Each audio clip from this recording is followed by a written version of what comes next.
গতকাল আর্জেন্টিনা এবং ইংল্যান্ড ম্যাচে একটা ইন্টারেস্টিং ঘটনা ঘটেছে। আমি জানি না আপনারা সেটা লক্ষ্য করেছেন কিনা।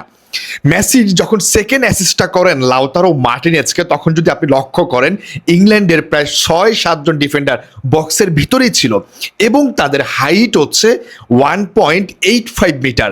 অন্যদিকে লাউতারো মার্টিনেজের হাইট হচ্ছে 1.75 মিটার, মানে ওরা হচ্ছে প্রায় 6 ফিটের উপরে। অন্যদিকে লাউতারো মার্টিনেজের হাইট হচ্ছে 5 ফিট 8 কিংবা 9 ইঞ্চি এরকম।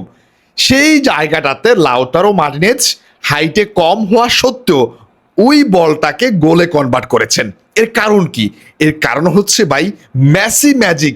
মেসি বলটাকে এমনভাবে রেখেছেন বক্সে, এমনভাবে এয়ারে ছেড়েছেন যে লাউতারো মার্টিনেজ ওই জায়গা থেকে ভুল করেনি এবং সেটা গোলে কনভার্ট করেছেন।